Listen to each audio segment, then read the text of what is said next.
Alright, so this is a response video to a few of my leftist companions in IRC who think Trump is guilty of an impeachable offense, that Ukrainian meddling is just a myth, that asking for an investigation into the Bidens is corrupt, purely for personal gain, yada yada yada. I don't know how long this video is going to be. I'll try to keep it to less than 20 minutes, but I have a lot to say on this topic, so it'll probably run over. I see Ryu just posted a link to some journalist on Twitter who thinks he's debunked the Republican defense of Trump. I skimmed through it, and spoiler alert, he hasn't debunked anything that's substantive or materially important.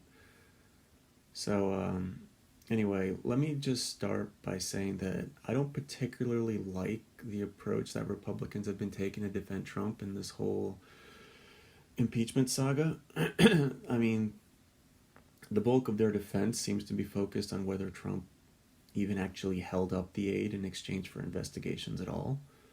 I consider that to be a relatively weak defense because it doesn't really go to the heart of the matter, which is whether that kind of quid pro quo would even be improper at all, let alone impeachable.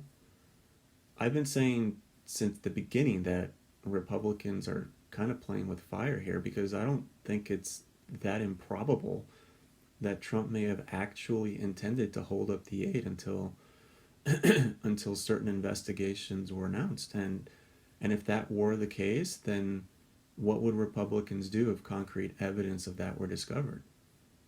They'd have to change their defense and say something like, well, fine, okay, so I did that, so what? Why is that an impeachable offense? And then Democrats would accuse them of duplicity and moving the goalpost, and they'd be right. It would look terrible. So Republicans should have been arguing the substance of this from the very beginning, and that's what I'm gonna do right now for you guys. Um, so in order to establish that there was corrupt intent in what Trump allegedly did, that is, withholding aid in exchange for certain investigations, you'd have to demonstrate that there is no reasonable, legitimate basis for the investigations he was requesting. You'd have to demonstrate that Trump's intent was purely for personal gain and that these investigations had no domestic national security purpose and that he knew this. That's important because incompetence or having a belief that later proves to be wrong is not an impeachable offense. You have to reasonably demonstrate some consciousness of guilt. So let's examine the evidence. What was the nature of this alleged quid pro quo? What was Trump's basis for wanting Zelensky to investigate Ukrainian election meddling and the corruption of Burisma as it relates to the Bidens? Some of you seem to think that Ukrainian election meddling is just a myth, that it's been completely debunked. Well, let me see if I can help you guys dispel some of that ignorance by giving you a brief rundown of some of the things that Ukrainian officials actually did in the 2016 election to undermine Trump. Now, just to be clear, no one is claiming that Ukrainian meddling in the 2016 election was as pervasive as what the Russians did. It wasn't the kind of concerted top-down effort to influence our election as what Putin allegedly orchestrated, but it did occur, and it wasn't inconsequential. And yes, Ryu, I saw your post about Senator Kennedy. I have a response to that, but I won't address it now because it's irrelevant to the argument here. The only point that matters here is whether the words and actions of members of the Ukrainian government were sufficient to reasonably cause Donald Trump to be legitimately concerned that Ukraine is plagued with significant anti-Trump, pro-Democrat bias, and that they might choose to interfere in future elections in much the same way that some of their high-level officials did in 2016. That's not his only concern, of course. I'll talk about that later, but this is clearly one of his biggest concerns. So let's get into it. What did Ukrainian officials say and do in 2016? I don't want to bore you guys with too much exposition, so I'll try to make this as pithy and straight to the point as possible. I took some notes, been taking some notes over the past few weeks, months. And I'm going to just read from some of that. And while I'm going through this, I want you to just imagine that you're the target of all this. And ask yourself if you would be quick to trust these people, meet with these people, and be all gung-ho to offer them hundreds of millions of dollars in American taxpayer money, while knowing that European countries in the region are shouldering almost none of the financial responsibility, despite the fact that they have a far greater vested interest there than we do. All right, so let's start with Andrei Artemenko, a Ukrainian parliamentarian who said, quote, "It was clear that they," that is, the Ukrainian administration at the time, "were supporting Hillary Clinton's candidacy. They did everything from organizing meetings with the Clinton team to publicly supporting her to criticizing Trump," close quote. I started with that quote because it suggests that this wasn't just a few isolated incidents. It suggests that the anti-Trump sentiment and the effort to support Hillary were widespread within the government. We can't know the full extent of it until someone actually investigates it, though. But we do have some pretty disturbing examples. For instance, a DNC operative named Alexandra Chalupa is on record talking about how she worked with the Ukrainian government to boost Hillary's candidacy and to hurt the Trump campaign. In that Political article that I posted in the chat, it says, quote, "Ukrainian government officials tried to help Hillary Clinton and undermine Trump by publicly questioning his fitness for office. They also disseminated documents implicating the top Trump aide in corruption and suggested they were investigating the matter only to back away after the election. And they helped Clinton's allies research damaging information on Trump and his advisors, a political investigation found," close quote. It goes on to say that Chalupa, quote, "traded information and leads," close quote, with staff at the Ukrainian embassy, and that the embassy, quote, "worked directly with reporters researching Trump, Manafort, and Russia to point them in the right directions," close quote. It also says that an embassy staffer said that during the primaries, the Ukrainian ambassador had actually instructed the embassy to not reach out to the Trump campaign, even though it was engaging with the campaigns of Hillary Clinton and Ted Cruz. The staffer said, quote, "We had an order not to talk to the Trump team because he was critical of Ukraine and the government and his critical position on Crimea and the conflict. I was yelled at when I proposed to talk to Trump," close quote.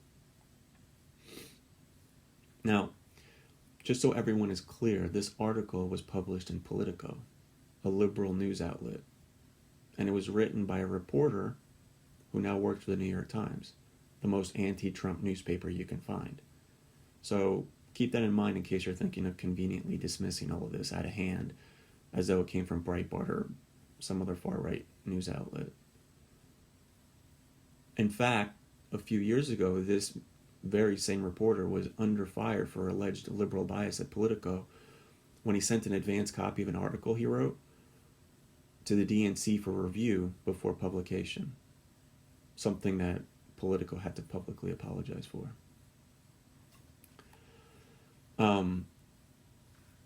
Both Politico and the New York Times have defended this guy's work.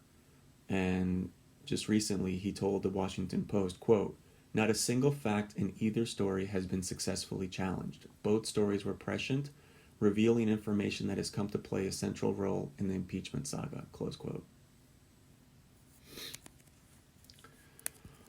All right.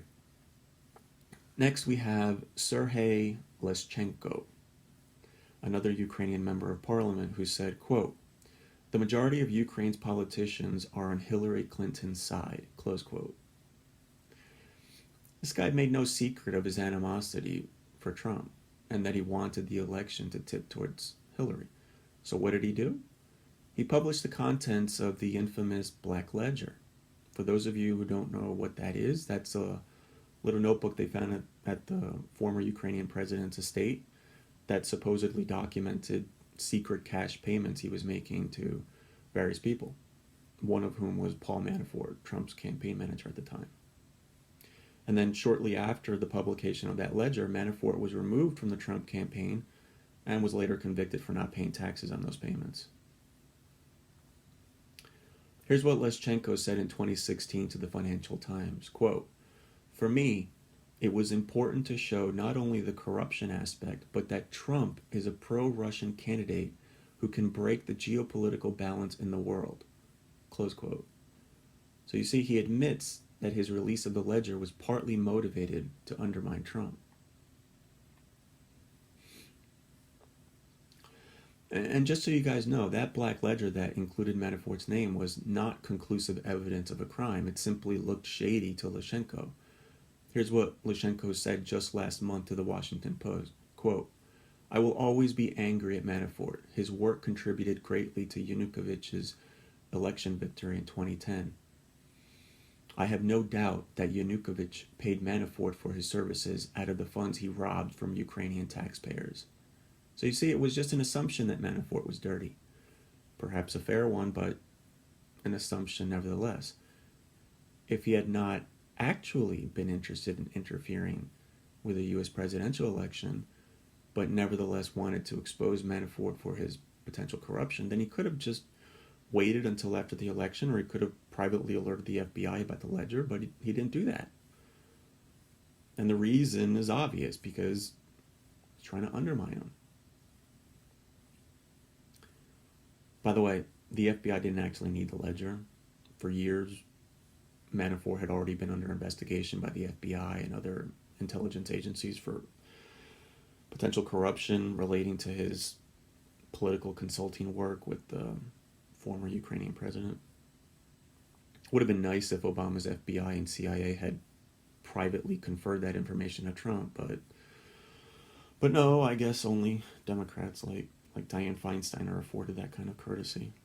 Like when she got to quietly fire her chauffeur after the FBI privately informed her that he was a potential Chinese spy. Yeah. Anyway. So what else did Leschenko do? Well, it turns out that Leschenko was also providing information to Fusion GPS. That's the Oppo research company that was gathering dirt on Trump for Hillary Clinton. How do we know that Leschenko was feeding them dirt? Because it was part of Nellie Ohr's testimony last month to congressional members. Nellie Ohr, for those of you who don't know who she is a Fusion GPS employee who also happens to be the wife of Bruce Ohr, a Department of Justice official who was demoted, I think, after it was discovered that he was having meetings with the head of Fusion GPS, Glenn Simpson, and the infamous author of the dossier, Christopher Steele. Looking forward to see what Special Prosecutor Durham finds in all these characters. That should be interesting. So that's disturbing. All right. What else? Next up. Valery Chally, the Ukrainian ambassador to the U.S. at the time. He wrote an op-ed in the New York Times publicly criticizing Trump, saying that he has raised, quote, serious concerns in Kiev and beyond Ukraine. Now, given what Trump was saying at the time about Crimea, I can't say this guy's concerns were unwarranted, but it is unusually provocative for an ambassador to write a critical editorial like this in a highly partisan newspaper against one candidate during a presidential election.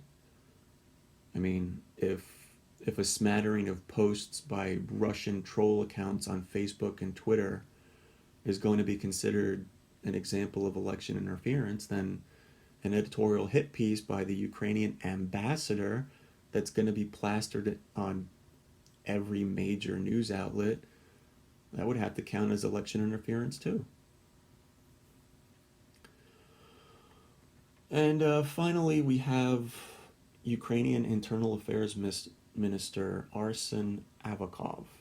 On Twitter in 2016, he called Trump a clown who is, quote, an even bigger danger to the U.S. than terrorism, close quote. In a Facebook post, he said that Trump is, quote, dangerous for Ukraine and the U.S., and that Trump's Crimea comments were the, quote, diagnosis of a dangerous misfit, close quote. Yeah. By the way, this guy continues to serve in Zelensky's government, and Ambassador Yovanovitch admitted that he's one of the more influential government officials in Ukraine. He's not just some random nobody with no pull. Okay, so that pretty much summarizes some of the things Ukrainian officials said and did. There's probably more, but that's all I have in my notes. So Voodoo asked why any of this is relevant. Presumably he meant why it's relevant to the impeachment inquiry. Well, Voodoo, it's relevant because it gives us an understanding of what was going through Donald Trump's mind as he was dealing with the Ukrainians. And remember, the information I just provided is only what is publicly available and what I have in my notes. It obviously doesn't include whatever Rudy Giuliani dug up in his months and months of dealings over there. Rudy was feeding all of this to Trump. I don't know how reliable that information is, but I mean, we know now that he was dealing with a couple of corrupt people. I don't know how much of his information he got from them, how much of that was accurate. But I would imagine that it was a mixed bag. I would imagine that, some of it was accurate, some of it was misinformation or disinformation or partly true. Doesn't matter. The point is that he was feeding all of this information to Trump, which was coloring his opinion of Ukraine, the Ukrainian government, and Ukraine in general. Politics is dirty, and Trump is well aware of that. And when you compound that with the fact that he's already quite a bit of a conspiracy nut, you can see how he would be more than amenable to anything negative Rudy was feeding him about Ukrainian officials and Burisma and the Bidens, no matter how flimsy the evidence. Look, I'm not saying that Rudy's evidence is flimsy. I'm just saying that even if it were, Trump seems like the kind of person who would automatically believe it and take it as fact.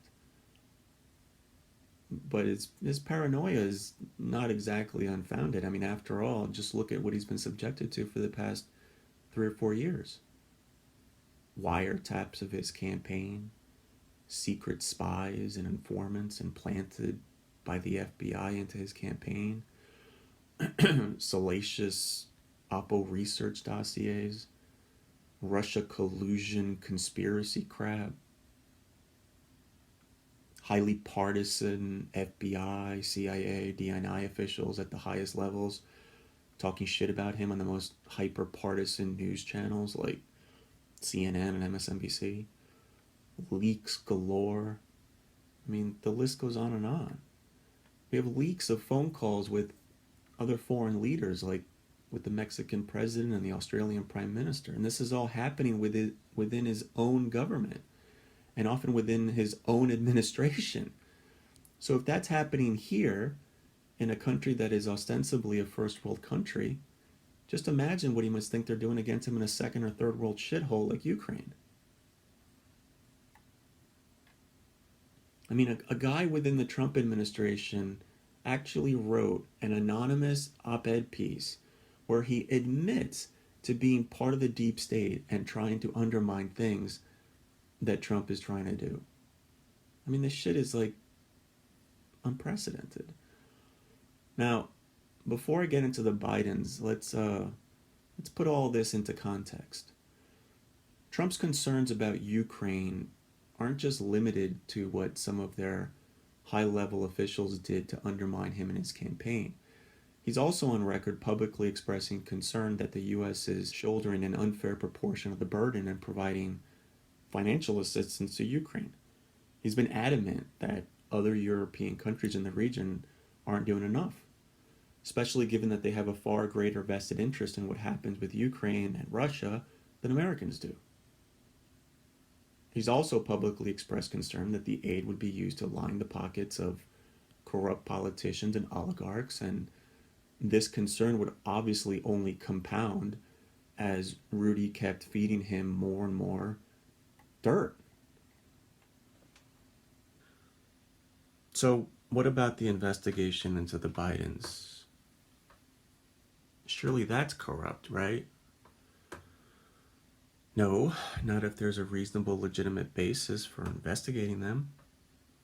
I mean, let's examine everything we know about what happened and ask ourselves if any of it would reasonably raise suspicion that some sort of corruption was at play.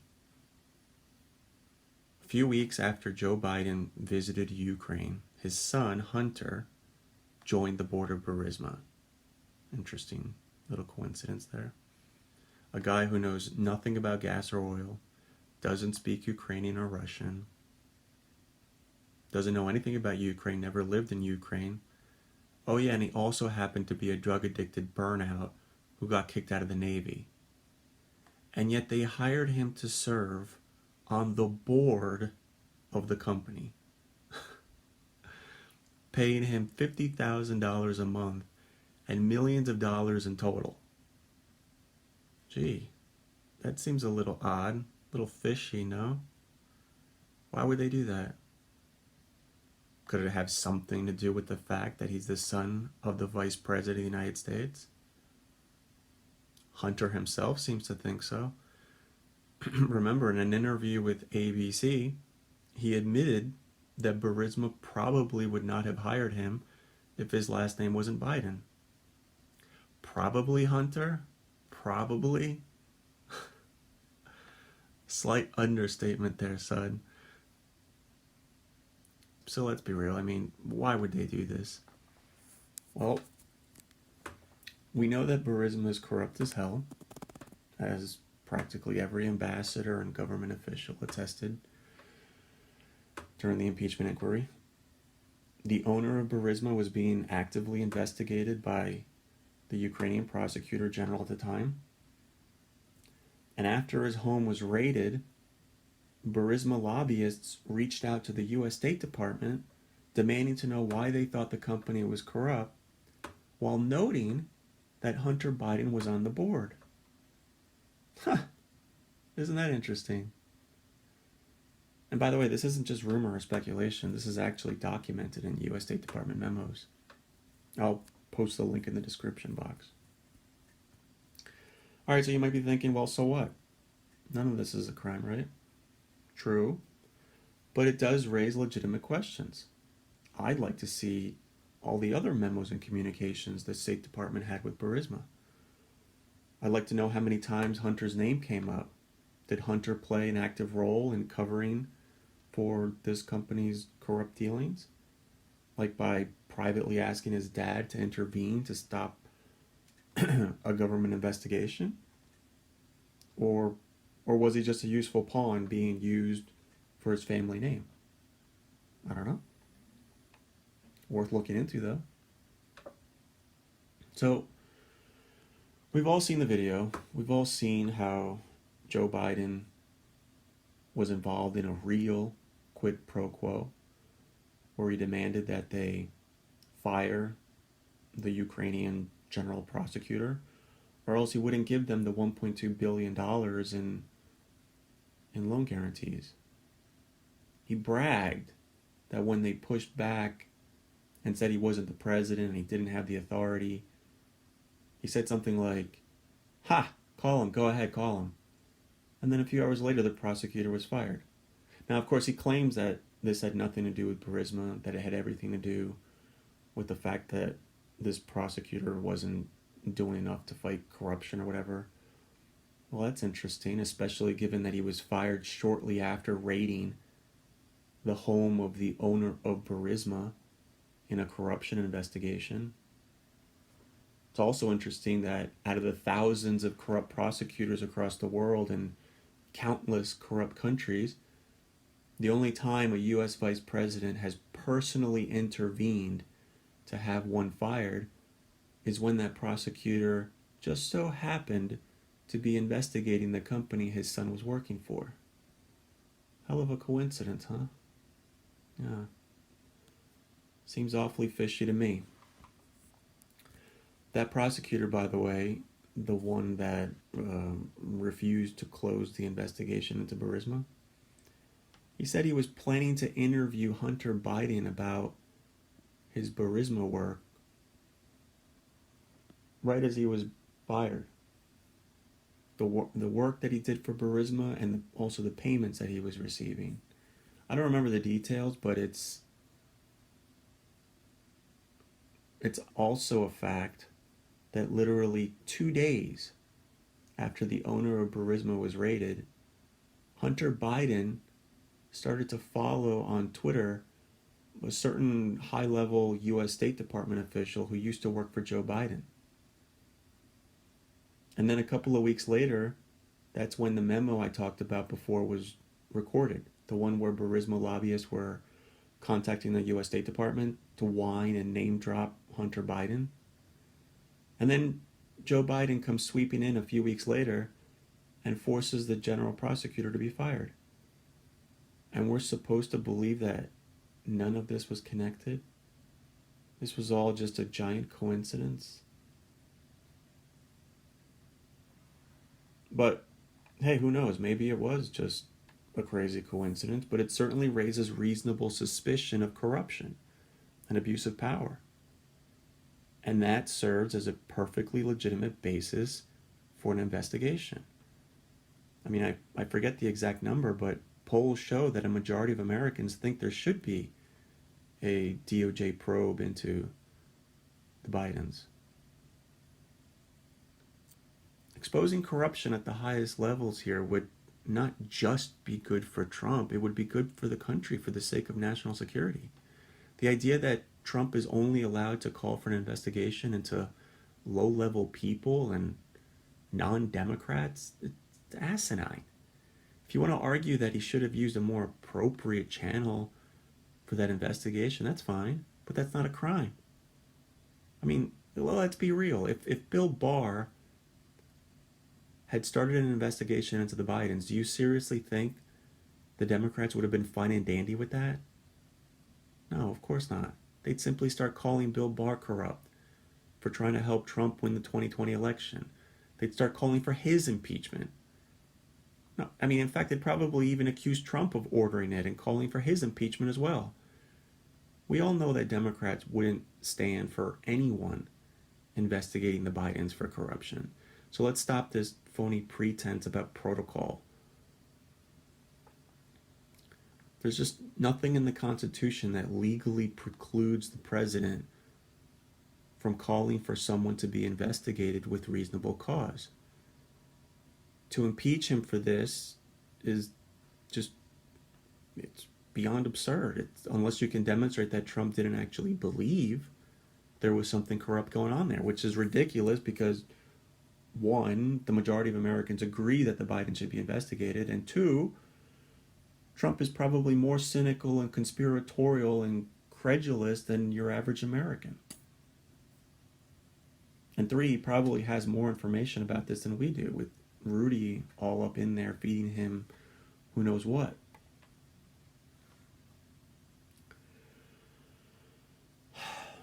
Anyway, the last thing I wanted to address before I get off this, I think I'm way over the 20 minutes by now, is this idea that Trump's intent was clearly corrupt and purely self-serving because you guys claim that Sondland testified that Trump didn't actually want the investigations to ever be conducted, that he only wanted announcements of the investigations. This is complete BS. Sondland never said that. How do I know that? Because I watched the frickin' testimony, that's how. Go watch the questioning by the Democrat council, where he specifically tries to get Sondland to say exactly what you guys cynically interpreted. He asked something like, I think it was like, yeah, so Trump didn't ever actually want the investigation to be conducted. He just wanted them to be announced, right? Right. And Sondland responded, oh, I don't know. I just know he only needed the announcement to take the meeting. Something to that effect. But yeah, he said, I don't know. That was his response. And this makes perfect sense and it's totally reasonable. I mean, let's walk through this and just think about the context that the witnesses laid out for us during the hearings. They testified that all the diplomats and ambassadors were essentially begging Trump to take a meeting with Zelensky, insisting that Zelensky was a real reformer and that Trump would come to realize that if he would just meet with him. But that Rudy was complicating the issue because he was constantly feeding Trump negative information about Ukrainian corruption and election meddling. And we know this was Trump's state of mind at the time because Sondland testified that.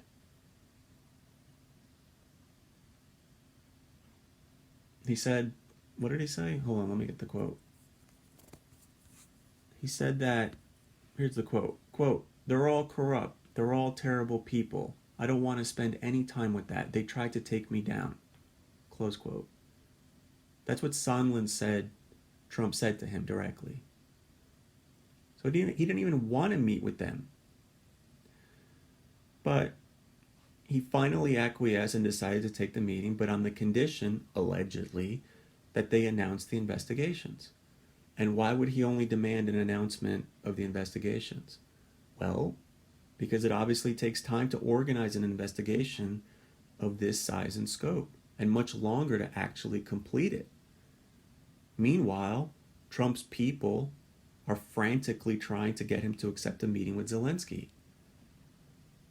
By forcing Zelensky to publicly announce his intent to investigate these things, it adds public pressure for him to actually follow through. Remember, one of the ambassadors testified, I think it was, what was it? Was it Ambassador Volker? Yeah, I think it was Ambassador Volker, that Ukrainian officials have a history of making promises in private, paying lip service to them, but then never actually following through. And that, he said, was the basis of Trump's concern. Now, personally, I don't think Trump cared to meet with Zelensky at all. I think his animus towards Ukraine had simply grown too strong because of all the reports he had read, all the ones I outlined before, and also because of the negative information Rudy was constantly feeding him. But since everyone else was insisting that he take the meeting, he compromised by simply demanding a public announcement of intent. Because organizing or completing the investigation like this would take a while. There's just zero evidence to support the cynical theory that Trump never wanted the investigation to be conducted. What's your theory as to why he wouldn't want the investigations to ever be conducted? Because you think Trump knows the investigations would find no evidence of Ukrainian election meddling in the 2016 election and that they'd, completely absolve the Bidens? No one knows that, let alone Trump, the conspiracy nut in chief. I mean, remember, we're talking about a guy who insisted that Obama was born in Kenya. A guy who said that climate change is a hoax being perpetrated by the Chinese to steal our manufacturing jobs.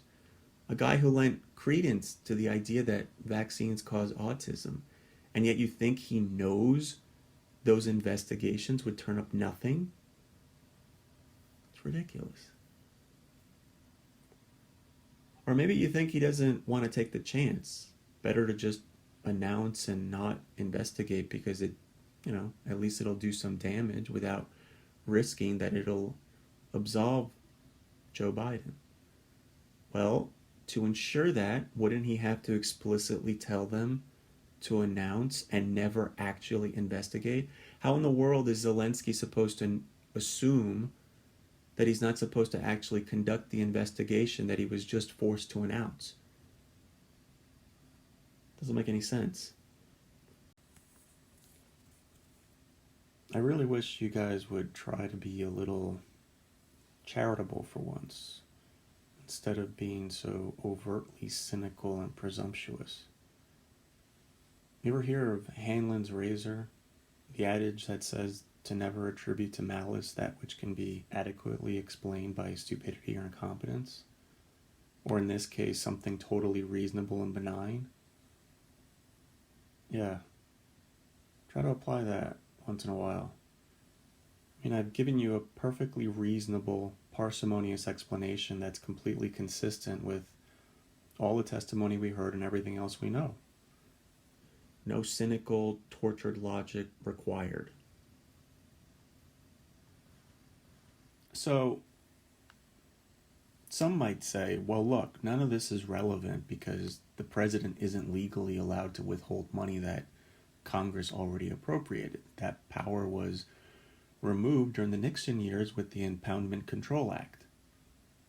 Okay, yeah, that's technically true, although I'm not sure how often that law is enforced, given that presidents withhold money from countries all the time for various reasons.